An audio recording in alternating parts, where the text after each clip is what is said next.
ধুলিয়ানের পৌরসভায় জল সংকট পরিষেবা দিতে বিশেষ তৎপরতা পৌর কর্তৃপক্ষের। শীত পড়তেই গঙ্গার জলের লেয়ার কমে যাওয়ায় চর পড়েছে নদীতে। ফলে পৌরসভার জল সংকট। পৌরবাসীকে জল সরবরাহ করতে কার্যত ভোগান্তিতে মুর্শিদাবাদ ধুলিয়ান পৌরসভা।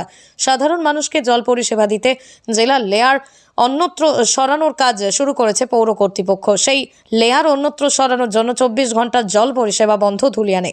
যদিও পৌরসভার পক্ষ থেকে মাইকিং করে জল বন্ধ পরিষেবার কথা পৌরবাসীকে জানিয়ে দেওয়া হয়েছিল আগেই। মঙ্গলবার বিকেল থেকে এলাকাবাসীকে জল পরিষেবা দিতে বিশেষ উদ্যোগ গ্রহণ করা হয় পৌরসভার পক্ষ থেকে। হ্যাঁ, নদীর জলটা অনেক ডাউনে চলে যাচ্ছে, তারপরে চরটা পড়ে যাচ্ছে, যার কারণে জলটা পাওয়া যাচ্ছে না। সেকশন করা গেলে তো আমরা চেষ্টা করব জল দেওয়ার, ভালো জল দেওয়ার, ভালো পরিষেবা দেওয়ার। সামনে তো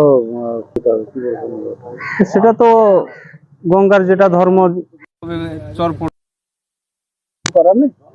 চর পড়ে গেলে আমরা চেষ্টা করব আরো পিছনে নিয়ে যাওয়ার, যদি পিছনে যেয়ে যদি আরো ভালো জল দেওয়া যায়। রাতারাতি শুরু হয় কাজ। মাত্র 24 ঘন্টার মধ্যেই লেয়ার অন্যত্র সরিয়ে বুধবার বিকেলে জল পরিষেবা দেওয়ার চিত্র সাধারণত ব্যতিক্রমে। বিকেলের মধ্যেই পুনরায় পৌরবাসীকে জল পরিষেবা পাবেন বলেও জানিয়েছেন পৌর কর্তৃপক্ষ। এদিকে বর্ষা শুরু হতেই একদিকে গঙ্গা ভাঙন, অপরদিকে সবেমাত্র বর্ষার মরশুম শেষ হতে না হতেই জলশূন্য গঙ্গা। উভয়মুখী চাপে কার্যত বিধ্বস্ত সাধারণ মানুষ থেকে শুরু করে পৌর কর্তৃপক্ষ। নদীর জল কমে যাওয়ার কারণেই জলটা পাওয়া যাচ্ছে না। চর পড়ে গেছে নাকি? চর পড়ে গেছে নদীতে, আমরা এইটাই দেখতে এসেছি আজকে। ওই কারণে আপনারা দেখতে এসেছেন কি জল পাওয়া যায়নি? ওই কারণে ওই কারণেই আমরা দেখতে এসেছি যে চরটা পড়েছে, জল পাওয়া যাচ্ছে না। কতটা জল চর পড়ে যায় এখানে? চর তো অনেক পড়েছে। এখন 200 মিটার পাইপ লাগিয়ে জল দিচ্ছে আমাদেরকে পৌরসভা কর্তৃপক্ষ। স্থানীয় বাসিন্দারা জানান, যেভাবে গঙ্গার জলস্তর একেবারেই নিচে নেমে গিয়েছে তা নিয়ে উদ্বেগ দেখা দিয়েছে ধুলিয়ানে। বিষয়টি নিয়ে আগেভাগেই তৎপর হয়ে জল পরিষেবা নিয়ে পৌরসভাকে পদক্ষেপ গ্রহণ করার আহ্বান জানিয়েছেন সাধারণ মানুষ। এদিকে এভাবে জল কমে গেলে যে কোনো মুহূর্তে পানীয় জলের হাহাকার দেখা দিতে পারে, আর সেই পানীয় জলের হাহাকার দূর করতেই রাতারাতি যেভাবে ধুলিয়ান পৌর কর্তৃপক্ষ উদ্যোগ নিয়েছে তার প্রশংসা করছেন সাধারণ মানুষ।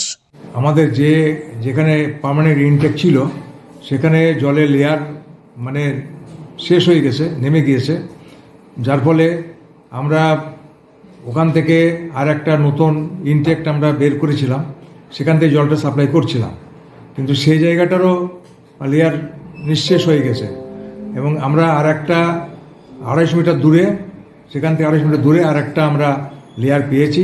সেখানে আমরা টেম্পোরারি ইনটেক তৈরি করে আমরা আবার নতুন করে জল সরবরাহের ব্যবস্থা করব। মুর্শিদাবাদ থেকে কৌশিক অধিকারীর রিপোর্ট, লোকাল 18 বাংলা।